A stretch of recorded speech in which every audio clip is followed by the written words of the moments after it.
ओम गणेशाय नमः। ओम नमः शिवाय। मैं निखिल ज्योतिष आचार्य आप सभी का मेरे चैनल पर पुनः स्वागत करता हूं। आशा करता हूं कि आप सभी स्वस्थ होंगे। महादेव की कृपा आप सभी पर सदैव बनी रहे। ये वीडियो सिंह यानी कि लियो के लिए बहुत विशेष है, क्योंकि वीडियो है जुलाई अगस्त सितंबर 2025 के त्रैमासिक राशिफल के बारे में। मेरे चैनल पर विस्तृत रूप से मासिक राशिफल आते हैं, साप्ताहिक आते हैं। मासिक राशिफल में मैं जीवन के प्रमुख एरियाज का एक विवेचन करता हूँ। साप्ताहिक राशिफल में चंद्रमा के गोचर पे आधारित विवेचन करता हूँ, और यथासंभव जो बाकी ग्रहों के गोचर होते हैं उन पे वीडियोस आती ही हैं। लेकिन इन सब में से जो त्रैमासिक राशिफल होते हैं अति विशेष होते हैं, क्योंकि इसमें आने वाले 3 महीनों में ग्रहों का क्या प्रभाव रहेगा, क्या बदलाव रहेगा, इन सब की विवेचना की जाती है। और जो सच में ज्योतिष का लाभ उठाना चाहते हैं, जिनको पता है कि ज्योतिष कोई जादू टोना, कोई चुटकी बजाकर रातों रात करोड़पति बन जाना, वैसा नहीं होता, बल्कि ज्योतिष एक मार्गदर्शन का टूल है। ग्रहों की स्थिति को समझकर अपने जीवन को उसके हिसाब से जीना ही असल में ज्योतिष का तात्पर्य है। और जैसा मैंने कहा, जो लोग समझते हैं इस चीज़ को, ग्रहों की ऊर्जा को समझना चाहते हैं, उसके अनुसार अपने जीवन को जीना चाहते हैं, उनके लिए त्रैमासिक राशिफल अति विशेष होता है। और यकीन मानिए, जो 3 महीने का कालखंड है, जुलाई अगस्त सितंबर 2025, इसमें बहुत कुछ घटित हो रहा है। अगर कुछ व्याख्या करूं हाइलाइट्स की, तो जुलाई के महीने में शुक्र पर शनि का प्रभाव आ जाएगा, इसका इम्पैक्ट रहेगा बहुत ज़्यादा। शनि वक्री हो रहे हैं, वहीं बुध भी वक्री हो रहे हैं, ये भी जुलाई के महीने में रहेगा। और शुक्र और गुरु की जोड़ी भी बन जाएगी जुलाई के महीने में। अगस्त का की बात करें तो मंगल यहाँ पे आ चुके होंगे, शनि और मंगल का समसप्तक योग होगा, एक दूसरे के आमने सामने होंगे। सूर्य अगस्त के महीने में ही राहु केतु एक्सेस में फंसेंगे, वहीं बुध जो वक्री हुए थे जुलाई में, वो मार्गी हो जाएंगे। और सितंबर का महीना तो बहुत कुछ बदल देगा। सितंबर में 2 ग्रहण लग रहे हैं, एक चंद्र ग्रहण लगेगा, एक सूर्य ग्रहण लगेगा। मंगल शनि का षडाष्टक योग होगा, और एक प्रकार से सूर्य नीच अभिलाषी हो जाएंगे। बहुत कुछ घटने वाला है इस कालखंड में, और इसका क्या प्रभाव रहेगा, इन सभी चीज़ों की विवेचना करने का मैं प्रयत्न करूंगा अपने स्तर पर। यदि आपकी लग्न राशि या चंद्र राशि सिंह है, दोनों ही गाइडेंस के लिए इस राशिफल को देख सकते हैं। जहाँ से ज़्यादा सूट करता है, रेट करता है, वहाँ से इसको ऑब्जर्व कीजिए। व्यक्तिगत तौर पे मेरा मानना है लग्न राशि से देखेंगे तो अच्छा है। इनकेस नहीं पता आपको अपनी लग्न राशि, तो आप अपनी चंद्र राशि से भी इसको देख सकते हैं। शुरू करते हैं इस अत्यंत महत्वपूर्ण राशिफल का। शुरू करते हैं जुलाई के महीने के साथ। 29 जून को एक गोचर हुआ था शुक्र का, लेकिन जैसे मैंने पिछली बार त्रैमासिक बनाया था अप्रैल मई जून का, तो मैंने कहा था कि शुक्र का गोचर अंत में हो रहा, तो अगले महीने से जुलाई से उसको हम देखेंगे। तो शुक्र आपके 10वें घर में यानी कि वृषभ में अपनी ही राशि में 29 जून को आ गए थे। जुलाई से प्रभाव यहीं से रहेगा। पहली बात तो ये है कि वो अपने ही भाव में है, केंद्र भाव में है। केंद्र का स्वामी तो राजयोग बनता है, और ये पंच महापुरुष योग भी बन रहा है मालव्य नाम का, तो बहुत अच्छा है। और वो तीसरे घर के स्वामी है, ये भी उपचय भाव, ये भी उपचय भाव, इन दोनों का मिलन, और वो भी 10वें घर में तीसरे घर का स्वामी। सबसे पहले तो कार्यों में पूर्णता आती है। कई अटके हुए कार्य पूर्ण हो सकते हैं, कार्य क्षेत्र में आगे बढ़ने का मौका मिलता है। 10वें घर के स्वामी 10वें घर में, वो भी एक बहुत अच्छी अवस्था में। और 7वें घर के स्वामी का भी देखना, 10वें से 10वें भाव के स्वामी शनि देख रहे हैं, ये इंडिकेट कर रहा है कि प्रमोशन के बहुत अच्छे योग हैं आपके। जब तक शनि वक्री नहीं होता 13 तारीख तक, तो लेट्स से कि अगर जुलाई के शुरुआती भाग में ही आपका प्रमोशन की बातचीत चलती है, तो चांसेस काफ़ी हाई हैं कि आपका प्रमोशन इस महीने में हो सकता है। बस हाँ, इस चीज़ का ध्यान देना है कि शुक्र का प्रभाव 10वें घर में है। मैं हमेशा कहता हूँ ऑफिस पॉलिटिक्स भयंकर रहती है, तो ऑफिस पॉलिटिक्स को थोड़ा सा कंट्रोल कीजिएगा। डिप्लोमेटिक रहेंगे तो आपके लिए काफ़ी ज़्यादा अच्छा रहेगा। 13 तारीख तक मार्गी शनि की दृष्टि है, उसके बाद शनि वक्री हो जाएंगे। अब शनि क्योंकि आपके 6ठे घर के स्वामी हैं और 10वें घर में बैठे 10वें घर के स्वामी शुक्र को देख रहे हैं, ये एडिड प्रेशर अवश्य दिखा रहा है। कार्य क्षेत्र में आपके ऊपर प्रेशर बहुत रहेगा, और क्योंकि शुक्र तीसरे घर के स्वामी है, ये आपके भाई बहनों से, दोस्तों आदि से झगड़े भी करवा सकता है। और शनि क्योंकि खुद अष्टम में बैठे हैं, तो ये तीसरे से 6ठे भाव का स्वामी है। हो सकता है घर में एंसेस्ट्रल प्रॉपर्टी के कारण भी थोड़े से इश्यूज हो जाए। शुक्र चौथे से 12वें के स्वामी हैं, यहाँ से बैठकर चौथे घर को देख रहे हैं। चौथे से सप्तम के स्वामी हैं। प्रॉपर्टी बेचनी है, प्रॉपर्टी संबंधित कुछ कार्य पूर्ण करने हैं। ये जो शुक्र हैं वो बहुत अच्छा रिजल्ट देंगे। लेकिन शुक्र कारक हैं वैवाहिक जीवन के, लव लाइफ के, और अष्टम में बैठे शनि की दृष्टि थोड़ा सा तंग करेगी। एक डिटैचमेंट की भावना कार्य क्षेत्र में, या फिर हो सकता है कि आप अपने एक डिटैचमेंट की भावना लव लाइफ में, मैरिड लाइफ में, कार्य क्षेत्र में नहीं, या फिर हो सकता है कार्य क्षेत्र में आप इतने बिजी रहें कि आप अपने पार्टनर को उतना टाइम नहीं दे पाए। तो एक वर्क लाइफ बैलेंस पर अवश्य ज़्यादा ध्यान दीजिएगा। शुक्र क्योंकि चौथे घर को देख रहे हैं, घर के इंटीरियर्स का काम कराने का समय है, घर में कुछ रेनोवेशन कराना है, वाहन खरीदना, इन सब चीज़ों के लिए भी बहुत अच्छा समय। शनि वक्री हो जाएंगे अष्टम भाव में 13 जुलाई को। यहाँ पे थोड़ा सा केयरफुल रहना, क्योंकि एक तो आपके लिए शनि बहुत अच्छे ग्रह नहीं है, सिंह के लिए, मैं कई बार बता चुका हूँ इसको, और अष्टम में ग्रह का वक्री होना कभी कभी बहुत उथल पुथल मचा सकता है, वो भी शनि का वक्री होना। ये आयु कारक है शनि अष्टम में, लेकिन यहाँ पे जब वक्री हो जाएंगे तो ये आयु पर ही, या फिर कहिए हेल्थ पर ही एक नेगेटिव इम्पैक्ट डालते हैं। तो 13 जुलाई के बाद हेल्थ पर काफ़ी प्रभाव रह सकता है। शनि क्योंकि छठे घर के स्वामी है, विपरीत राजयोग बना रहे हैं। एक ग्रह जो विपरीत राजयोग बना रहा और वक्री हो जाए वो बहुत स्ट्रांग हो जाता है। तो छठे घर के स्वामी बहुत स्ट्रांग हो रहे हैं। 8वें घर में पैतृक संपत्ति का कोई मामला चल रहा था, उसको सॉल्व करने के लिए, कोई और लीगल केस चल रहा था, उसको सॉल्व करने के लिए बहुत अच्छा टाइम है। बट अदरवाइज शनि वक्री हो रहे हैं, 10वें घर को देख रहे हैं, दूसरे घर को देख रहे हैं, पंचम भाव को देख रहे हैं। ठीक है, अब ये और ये भाव करियर से संबंध रखते हैं, कर्म का भाव, अर्थ त्रिकोण। इसीलिए अगर कार्य क्षेत्र में प्रॉब्लम्स आ रही हैं, कुछ लोगों के लिए यहाँ पर जॉब के जाने का योग बन जाता है। अष्टम में बैठा एक ग्रह, वो भी शनि, वो भी वक्री हो गई, वो भी सिंह के लिए, तो ये कुछ लोगों के लिए जॉब जाने का योग बन सकता है। तो थोड़ा सा केयरफुल आपको रहना है। वाणी पर बहुत कंट्रोल कीजिएगा, क्योंकि ये जो शनि है ये मंगल के प्रभाव में है, मंगल की दृष्टि है, तो वक्री हो गए, मंगल के प्रभाव में, और फिर वाणी के स्थान को देख रहे हैं। आप देखेंगे 13 तारीख के बाद वाणी पर बहुत नेगेटिव इम्पैक्ट आएगा, और इसके कारण कुटुंब में, घर में, पर्सनल लाइफ में, प्रोफेशनल लाइफ में बहुत दिक्कत होगी। और ये शनि क्योंकि पंचम भाव को भी देखेंगे, अपने माइंड पर कंट्रोल करना बहुत मुश्किल होगा। और शुक्र को भी देख रहे हैं, पंचम भाव को भी देख रहे हैं, और वक्री हो गए। जो लोग रिलेशनशिप में हैं उनके लिए यहाँ से काफ़ी प्रॉब्लम्स आएंगी। शनि का वक्री होने पे अलग से वीडियो बनाऊंगा, बहुत बड़ा टॉपिक है ये, इंपॉर्टेंट टॉपिक है, और बहुत टाइम तक शनि वक्री रहेंगे। 19 नवंबर तक, मुझे डेट नहीं याद, लेकिन जुलाई से लेकर नवंबर तक वक्री होता है। शनि वक्री लंबे टाइम तक रहते हैं, पूरा इसके पीछे एस्ट्रोनॉमी है, लेकिन यहाँ पे इन सब चीज़ों पर बहुत ध्यान देना है। इसके बाद सूर्य का गोचर होगा, कब होगा? 16 जुलाई को, और सूर्य आ जाएंगे आपके लग्न भाव में, यानी कि सिंह में, और यहाँ पे वो सूर्य आ जाएंगे आपके 12वें घर में, कर्क में, और यहाँ पे वो बुध आदित्य योग बनाएंगे। लग्न के स्वामी का 12वें घर में आना एक प्रकार से बहुत श्रेष्ठ या बहुत अच्छा नहीं माना जाता। यहाँ पर सेहत पर नेगेटिव इम्पैक्ट पड़ सकता है, यहाँ पे हेल्थ पर बहुत बुरा प्रभाव पड़ सकता है। अच्छी चीज़ ये है कि धनेश और लाभेश के साथ बैठे हैं सूर्य। धनेश और लाभेश कौन हुए? आपके बुध। तो ये इन अ वे पैसों के लिए अच्छा हो सकता है। आपका गुप्त धन का सोर्स है, कोई विदेश से पैसा आपका आता है, तो यहाँ पे ठीक है।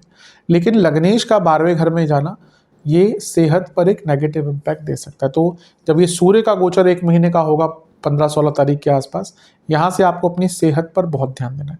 लेकिन हाँ, कोई पैसों के संबंध में काम अटक रहे थे वो अच्छा है। इवन लग्नेश 12वें घर में है और धनेश और लाभेश के साथ है। जो लोग जॉब चेंज करना चाहते थे, विदेश में जॉब ढूंढ रहे थे, उनके लिए भी अच्छा योग है। इसके बाद होगा 18 तारीख को बुध का एक बदलाव। क्या बदलाव होगा? राशि नहीं बदलेगी, लेकिन वो वक्री हो जाएंगे। अब यहाँ पे केयरफुल रहिएगा किस चीज़ में। बुध क्या है? धनेश है, लाभेश है, तो पैसों के मामले में, इन्वेस्टमेंट के मामले में बहुत केयरफुल रहना है। और ये शनि से त्रिकोण में है, त्रिकोणीय संबंध बन गया। यकीन मानिए कुछ लग्नों के लिए शनि बुध का वक्री होना बहुत सेंसिटिव होगा। इनमें से एक सिंह लग्न है, तो बहुत सेंसिटिव टाइम रहेगा। वाणी से लेकर सोचने की क्षमता, हर चीज़ पर इसका नेगेटिव प्रभाव होगा। गलत जगह पर पैसा लगाएंगे, गलत लोगों पर भरोसा करेंगे, कुटुंब में प्रॉब्लम्स आ सकती है, और एक प्रकार से आपकी इमेज पर भी प्रहार हो सकता है। तो ये कुछ समय है जहाँ पे दोनों ही वक्री हो रहे हैं। बुध आई थिंक अगस्त 11-12 अगस्त तक वक्री रहेंगे। तो ये जो 20-22 दिन है ना, 18 जुलाई से अगस्त के 10-12 तारीख तक, ये बहुत सेंसिटिव वाला टाइम है, क्योंकि दो ग्रह वक्री हैं, दोनों एक दूसरे से त्रिकोण में हैं, और एक अष्टम में बैठा है, एक 12वें घर में बैठा है। आप फ्रीक्वेंटली चेंजेस लाना शुरू कर देंगे, ये भी करना है वो भी करना है, और इस चक्कर में कई गड़बड़ कई गलतियां करना शुरू कर देंगे। तो ये वक्री ग्रह जो दो हो रहे हैं ना, इस पर बहुत इम्पैक्ट पड़ेगा। बुध जैसे मैंने कहा लाभेश है, धनेश है, धनेश होने के नाते वाणी पर कंट्रोल, प्रोफेशनलिज्म पर बहुत ध्यान देना है, गलत जगहों पर पैसा नहीं लगाना और लालच से भी बचना है। और क्योंकि शनि और बुध का एक त्रिकोणीय संबंध है, कभी कभी ये व्यक्ति को उदासीनता की तरफ भी ले जाता है। ये ऐसा टाइम है जब आप बहुत जल्दी हताश भी हो जाएंगे, लेकिन एट द सेम टाइम बहुत सारी चीज़ें एक साथ शुरू करने का प्रयत्न करेंगे, जिसमें फिर बाद में चलकर नुकसान खाएंगे। तो इन सब चीज़ों पर विचार कीजिएगा। एक गोचर और होगा इस महीने, वो होगा 26 जुलाई को, वो होगा शुक्र का। शुक्र आके बैठ जाएंगे आपके 11वें घर में, गुरु के साथ उनका योग हो जाएगा। अच्छा है, 10वें घर के स्वामी 11वें घर में आ रहे हैं और आ रहे हैं यहाँ पर गुरु के साथ। दोनों की अपनी में तो वापस आपस में नहीं बनती, लेकिन गुरु क्या है, अष्टमेश है, और शुक्र क्या है, दशमेश है। अगर जिनको जॉब चेंज करना था, बहुत शुभ योग है। और अगर जॉब जिनकी नहीं लग रही थी, जॉब चली गई थी आपकी, नहीं लग रही थी, बहुत शुभ योग है। गुरु इसके साथ ही पंचमेश भी है, और शुक्र क्या है, पंचम से 11वें के स्वामी, और लग्न से 11वें में बैठे हैं। स्टूडेंट्स को लाभ, और लव लाइफ में भी जो दिक्कतें आ रही थी वो भी दूर होंगी। और सप्तम से त्रिकोण में गुरु शुक्र की जोड़ी, जहाँ पे गुरु का प्रभाव सप्तम पर है और गुरु शुक्र का साथ लेकर बैठे हैं, ये विवाह के भी अति उत्तम योग और बिजनेस के भी अति उत्तम योग बना देते हैं। गुरु शुक्र का 11वें घर में मिलन, दोनों नैसर्गिक शुभ ग्रह, यानी कि जीवन में बहुत रिसोर्सेस प्राप्त होंगे, जीवन में नए मौके प्राप्त होंगे, और कई इनकम के सोर्स खुल सकते हैं, कई रुके हुए अटके हुए कार्य आपके पूर्ण हो सकते हैं। तो ये गुरु शुक्र की जोड़ी महीने के अंत में जाते जाते बहुत अच्छा रिजल्ट देके जाएगी। दोनों का प्रभाव पंचम पर है, तो विचारों में भी एक शुभता रहेगी, क्रिएटिविटी भी रहेगी, स्टूडेंट्स के लिए भी बहुत अच्छा रहेगा। और जो लव लाइफ में थोड़ा सा नेगेटिव इम्पैक्ट आया था, उसको भी ठीक करने का प्रयत्न करेंगे। गुरु शुक्र की जोड़ी पंचम पर, जिसमें से शुक्र एक 3रे घर के स्वामी है, बृहस्पति पंचम के स्वामी है, पंचम से 11वें के स्वामी शुक्र, तो ये संतान प्राप्ति का भी अच्छा योग बनाता है। जो केतु का प्रभाव है उसको ये दोनों ग्रह ओवर पावर करने की कोशिश करेंगे। तो अच्छा, इसमें एक प्रभाव राहु का भी है, तो ये तो बहुत अच्छा है। राहु का प्रभाव और गुरु शुक्र 11वें घर में, यकीनन बहुत ज़्यादा धन की प्राप्ति, बहुत ज़्यादा अनएंटिसिपेटेड अनएस्टिमेटेड लाभ हो सकते हैं, लेकिन लालच से बहुत बचना पड़ेगा। मैंने बुद्ध की बात करी थी, बहुत सारी चीज़ें एक साथ मत स्टार्ट कीजिएगा, उसका नेगेटिव इम्पैक्ट पड़ सकता है। एक और गोचर होगा इस महीने 28 जुलाई को, पर मंगल का है, थोड़ा सा बड़ा टॉपिक है, इसलिए मैं उसको अगस्त में कवर करूँगा। तो महीना वैसे देखा जाए थोड़ा सा अच्छा है, थोड़ा सा बुरा है। जो भी चीज़ें मैंने कही उन पर ध्यान दीजिएगा। इस महीने सेहत के दृष्टिकोण से एसिडिटी, इन्फेक्शंस, पेट के रोग, नसों की प्रॉब्लम्स, ये बहुत तंग करेंगी। जिनको कार्डियक प्रॉब्लम है या जिनको लिवर की प्रॉब्लम्स हैं, उनको विशेष ध्यान यहाँ पर देना पड़ेगा। चलते हैं अगस्त के महीने की तरफ। अगस्त का महीना विशेष है। बुध मार्गी हो जाएंगे तो थोड़ी स्थिरता आएगी। बहुत ज़्यादा कुछ बड़ा भी नहीं हो रहा, क्योंकि सितंबर में बहुत कुछ होगा, तो एक स्थिरता का अनुभव भी होगा। जैसा मैंने कहा था कि जुलाई के अंत में मंगल का गोचर हो जाएगा, तो वहीं से शुरुआत करते हैं। 28 से 29 जुलाई के आसपास मंगल का गोचर हो जाएगा, तो वहीं से शुरू करेंगे हम। मंगल योग कारक ग्रह हैं, अपने आप में उनका धन स्थान में आना, लक्ष्मी भाव के स्वामी होना, चौथे घर के स्वामी होना, ये इंडिकेट करता है कि धन आएगा। चौथे घर के स्वामी अपने से लाभ स्थान में, और प्रॉपर्टी के कारक, यानी कि प्रॉपर्टी से लाभ, कोई प्रॉपर्टी बेचनी है, रेंट आउट करनी है, लीज आउट करनी है, इनसे लाभ मिल सकता है। प्रॉपर्टी बेच के भी लाभ मिल सकता है। और चौथे घर के स्वामी धन स्थान में, ये घर में भी पैसा आता हुआ दिखा रहा है, यानी कि आपके कुटुंब में, आपके घर में भी पैसा आएगा। भाग्य भाव के स्वामी है, धन स्थान में आ रहे हैं, यानी कि धन बढ़ेगा, धन का आगमन बढ़ेगा। बस ध्यान ये देना है कि जो मंगल है ये शनि के इम्पैक्ट में है, और ये शनि वक्री है। तो अब अच्छा, दूसरे घर के स्वामी बुध भी वक्री हैं, और दूसरे घर पर एक ग्रह का प्रभाव है जो खुद वक्री है, और मंगल आ गए। शनि मंगल कंस्ट्रक्टिव एंड डिस्ट्रक्टिव। पहले अच्छी चीज़ों की बात करते हैं। अष्टम में वक्री शनि विपरीत राजयोग बनाकर बैठे हैं, मंगल पर प्रभाव है जो आपके योग कारक ग्रह हैं। कोई बहुत जटिल कार्य अटक रहा था, कार्य क्षेत्र में हो, बिजनेस में हो, धन का हो, प्रॉपर्टी का हो, उसको सॉल्व करने का मौका मिलेगा। कुछ unconventional out of the box चीज़ें करने का मौका मिलेगा। इवन करियर में भी मेजर चेंज लाने का अवसर प्राप्त हो सकता है। लेकिन वाणी के भाव के स्वामी वक्री बुध, वाणी पर जैसा मैंने कहा मंगल आए हैं उग्रता, शनि मंगल उग्रता, तो वाणी पर बिल्कुल नियंत्रण नहीं रहेगा और इसके कारण बहुत जगहों पर आपकी वाणी में बहुत उग्रता आ जाएगी। ज्योतिष का यही फायदा होता है कि हमें पता चल जाता है कि भाई ये ऐसा हो सकता है। फिर अगर लेट्स से कि हम गुस्सा हमें आ रहा है तो हमें एक रियलाइजेशन हो जाना चाहिए कि भाई ये ग्रह का प्रभाव है, अपने आप को सीमित कर लो, संयमित कर लो। कुटुंब में मंगल, कुटुंब भाव में मंगल का आना और कुटुंब के स्वामी का 12वें घर में होना, ये कुटुंब में हेल्थ इश्यूज भी दिखाता है। मंगल का प्रभाव इंजरी, सर्जरी भी दिखाता है, तो घर में किसी को इस प्रकार की दिक्कतें भी हो सकती है। और क्योंकि शनि सप्तमेश है और मंगल यहाँ पर आकर क्या बना रहे हैं, मंगल दोष। मैं हमेशा बताता हूँ दूसरे भाव का मंगल भी मंगल दोष होता है। और सप्तमेश अष्टम में वक्री हैं। मैरिड लाइफ में तो बहुत ही ज़्यादा नेगेटिव टाइम होगा। मैरिड लाइफ में बहुत बड़े लड़ाई झगड़े, ये वो टाइम है जब अचानक चीज़ें एस्केलेट होकर डाइवोर्स तक पहुंचती है, तो थोड़ा केयरफुल रहना है। ये अर्थ त्रिकोण भी है, कार्य क्षेत्र में भी गुस्सा बहुत आएगा। काम अच्छा करेंगे लेकिन गुस्सा बहुत रहेगा, तो इसके कारण नेगेटिव इम्पैक्ट पड़ सकते हैं। बहुत केयरफुल रहने की आपको आवश्यकता है। वाणी पर बहुत कंट्रोल की। ये मंगल पंचम को भी देखेंगे, शनि भी पंचम को देख रहे हैं, ये उग्रता, ये वक्री, लव लाइफ पर बहुत इम्पैक्ट पड़ेगा। और जो गर्भवती महिलाएं हैं इस टाइम पर उनको बहुत केयरफुल रहना है। और आपके संतान की सेहत के लिए भी थोड़ा सा नेगेटिव टाइम है। और क्योंकि मंगल और शनि का प्रभाव पंचम पर है, ये अष्टम से देख रहे हैं, दूसरे से देख रहे हैं, कि कनेक्शन भी बता रहा है वाणी पर कंट्रोल नहीं, कुछ भी करेंगे बिना सोचे समझे, और उग्रता बहुत रहेगी। मंगल का एक प्रभाव अष्टम पर भी है जहाँ पे वक्री शनि है, ये इंजरी का योग बनाता है, बहुत केयरफुल रहेगा, गुप्त शत्रुओं को बहुत एक्टिवेट कर देगा। और मंगल का एक प्रभाव नवम पर भी है, मंगल का एक प्रभाव अष्टम पर भी है, यानी कि नवम पिताजी का स्थान और नवम से 12वें पर शनि का प्रभाव जहाँ पे ऑलरेडी है, कि पिताजी की सेहत के लिए भी अच्छा नहीं, इंजरी हो सकती है, तो थोड़ा सा केयरफुल रहना पड़ेगा। ये मंगल का गोचर, क्योंकि योग कारक ग्रह हैं तो धन आदि में लाभ देंगे, लेकिन बाकी प्रभाव भी तो होते हैं ना, वाणी पर और इन सब चीज़ों पर बहुत नियंत्रण रखना पड़ेगा आपको। 11 अगस्त को बुध मार्गी हो जाएंगे, अच्छा है, थोड़ा सा जो वाणी पर कंट्रोल जाएगा वहाँ से ठीक होगा, और धन आदि के मामले में बाकी जो कन्फ्यूजन चल रही थी वो भी थोड़ा सा दूर होना शुरू हो जाएगी। 17 अगस्त को राहु केतु के एक्सेस में फंस जाएंगे। कौन? आपके लग्नेश, सूर्य का गोचर होगा, आपके लग्न भाव में आकर बैठ जाएंगे। ये इंडिकेट करता है हेल्थ इश्यूज और इंजरीज। फिर से अभी मैंने मंगल शनि की बात करी, अष्टम में शनि वक्री है, मंगल का प्रभाव अष्टम पर, अष्टम भाव चोट चपेट भी दिखाता है, खैर छठा भाव मेन होता है, लेकिन ये थोड़ा सा कभी कभी अचानक से सडन इंजरीज, फॉल ये दिखाता है। अब क्योंकि लग्नेश भी केतु के साथ आ गए, ये मंगल केतु का प्रभाव देखिए, लग्नेश भी केतु के साथ है, ये स्पेसिफिकली इंजरीज के, सर्जरीज के योग बनाता है। थोड़ा केयरफुल आपको रहना पड़ेगा।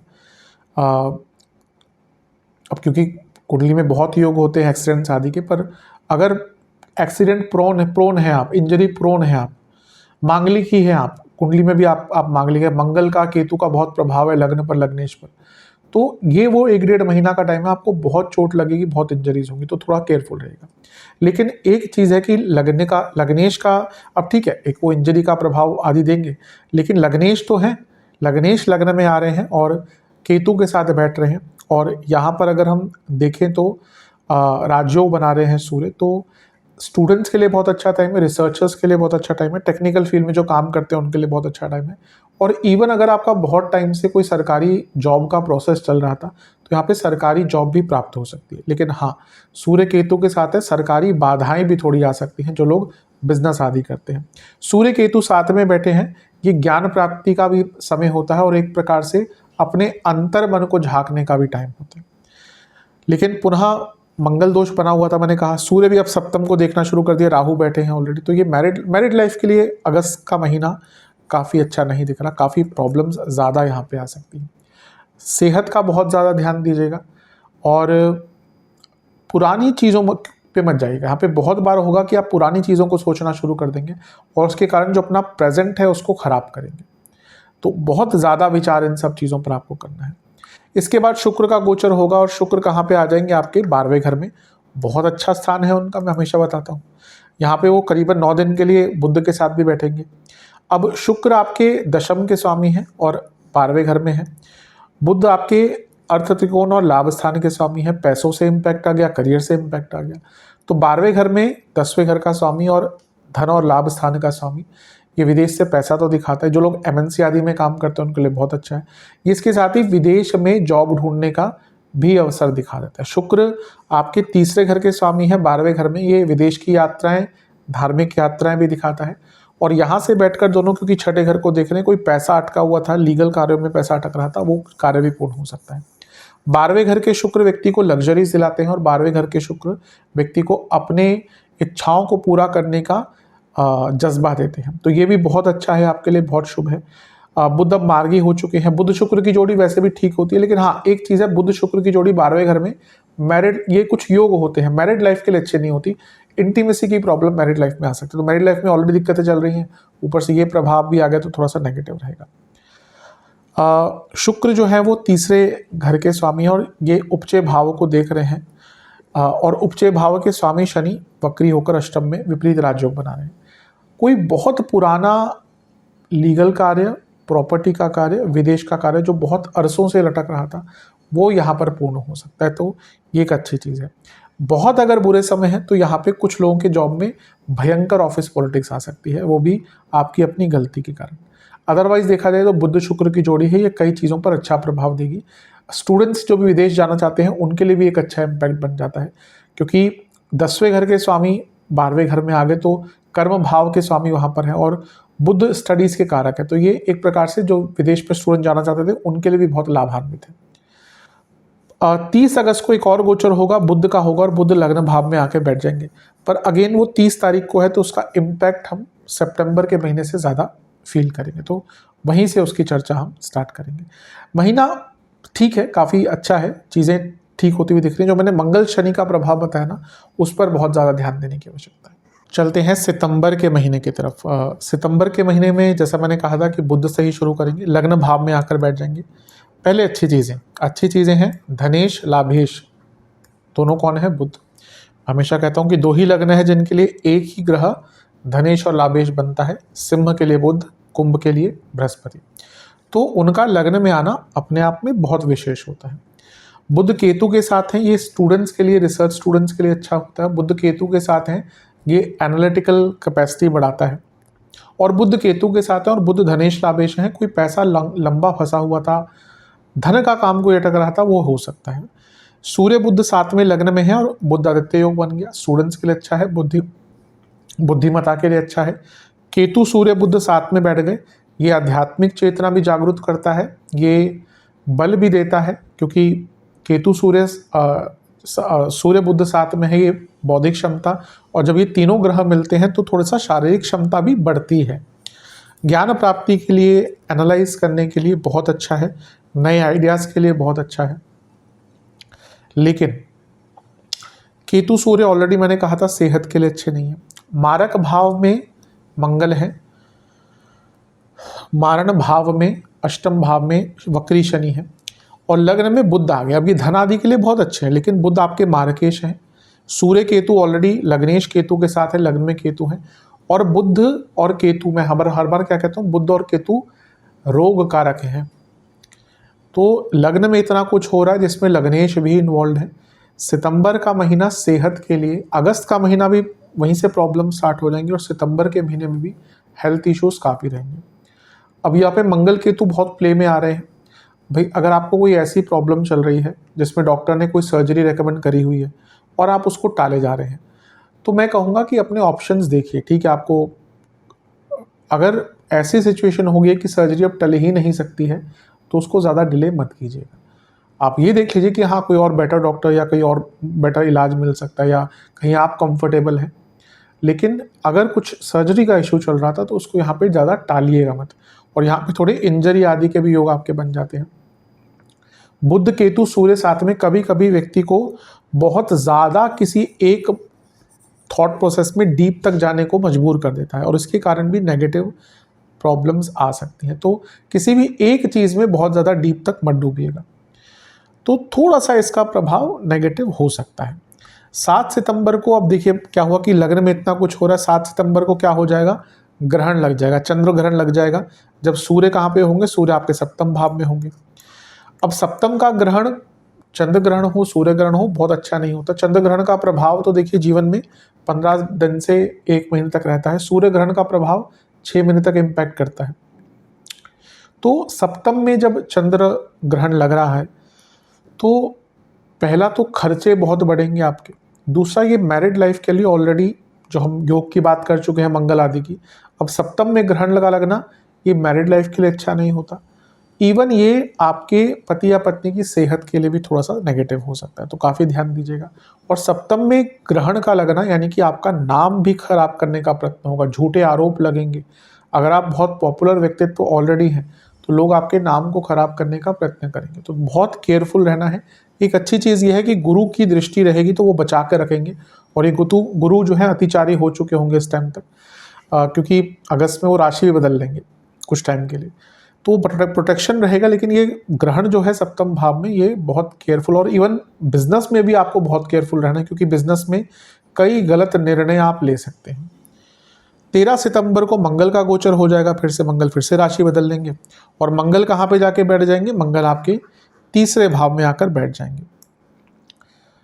बहुत अच्छा है, मंगल का तीसरे भाव में आना सबसे अच्छा माना जाता है, बल्कि एक उनका सबसे अच्छा स्थान है। ये देखिए जो इतना कुछ हुआ ना, कि बुध केतु का होना, मैं कहता हूँ ना कभी कभी कोई ग्रह ऐसी अवस्था में आ जाता है कि वो चीज़ों को सुधार देता है। कई बार होता है कुंडली भी हम देखते हैं कि कई बुरी अवस्था है, लेकिन 1 या 2 ग्रह कुंडली को बचा लेते हैं। वैसे ही पोजीशन तीसरे घर के मंगल की है। तीसरे घर के मंगल पहला तो योग कारक है, और तीसरे घर में आके बहुत बली हो गए। यहाँ पे आके वो भाग्य स्थान को देख रहे हैं, जो किसकी राशि है, खुद उनकी राशि है। तो यहाँ से चीज़ें जो ये इतना कुछ हुआ, ग्रहण लगा, बुध लग्न में आए, शनि वक्री चल रहे हैं, यहाँ से वो इम्पैक्ट थोड़ा सा ठीक। इवन मैरिड लाइफ में भी, क्योंकि मंगल दोष खत्म हो गया, मैरिड लाइफ में भी आप देखेंगे 13 सितंबर के बाद से काफ़ी लाभ आपको देखने को मिलेगा। योग कारक ग्रह है तो हिम्मत रहेगी, प्रॉब्लम सॉल्व कर पाएंगे, आगे बढ़ने के मौके मिलेंगे।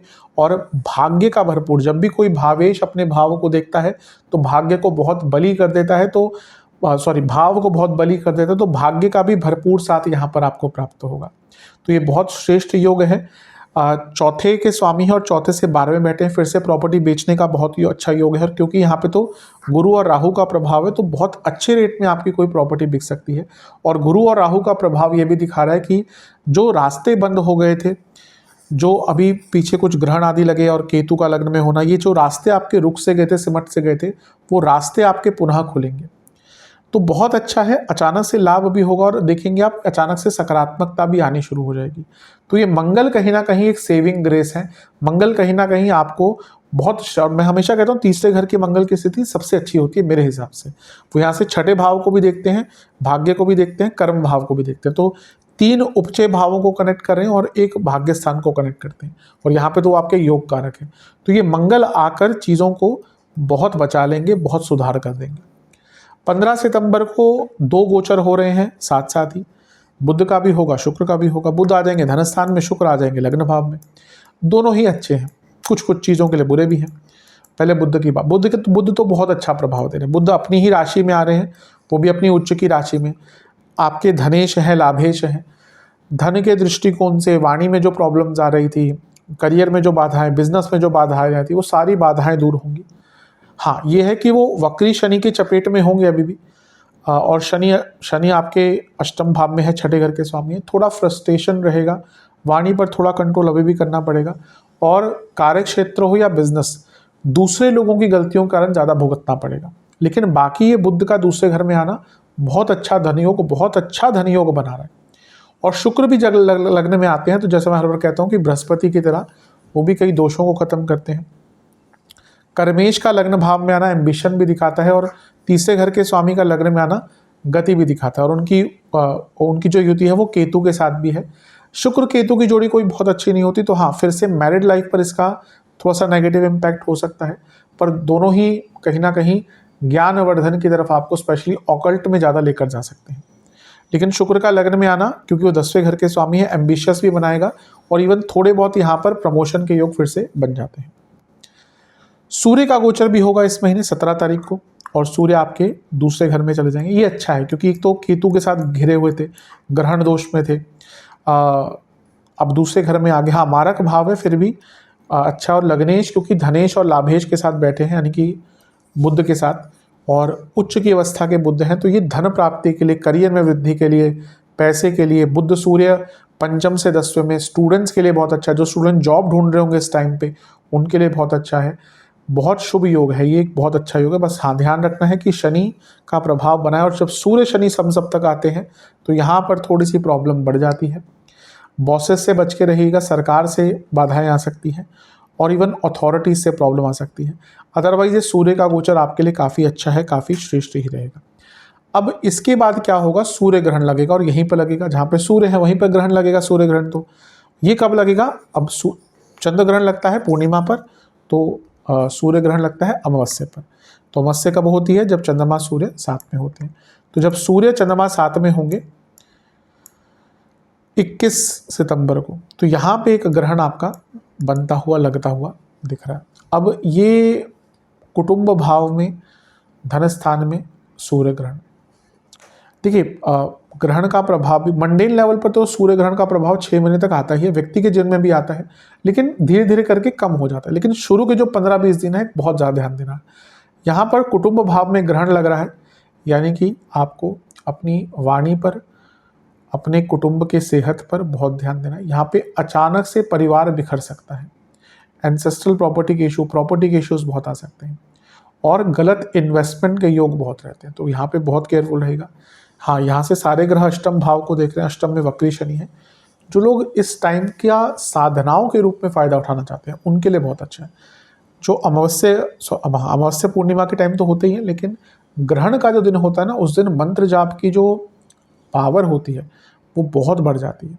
कई शास्त्रों ने ये कहा है, कई तंत्र शास्त्रों ने ये कहा है, जो तंत्र के विशेष शास्त्र हैं उन्होंने कहा है कि ग्रहण वाले दिन किए गए मंत्रों का फलित होना भी बहुत जल्दी हो जाता है, कभी कभी तो वहीं पे फलित हो सकते हैं, और उनका जो प्रभाव है वो कई हजार गुना होता है।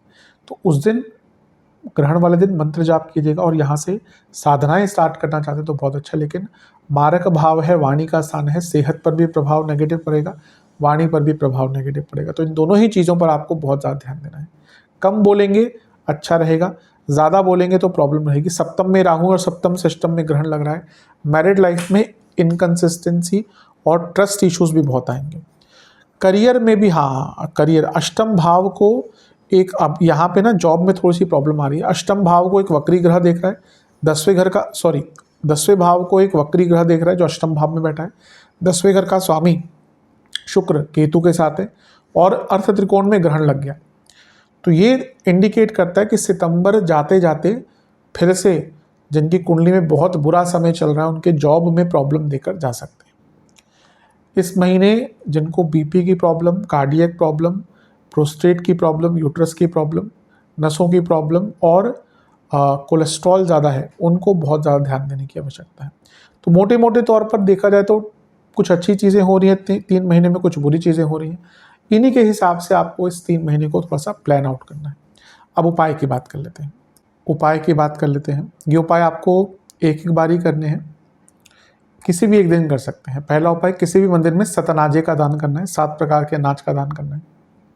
दूसरा, आपको गौ माता को किसी भी गौशाला में फलों का दान करना है, ताकि जो सीजनल फ्रूट्स हैं उनका ग्रहण गौ माता कर सके।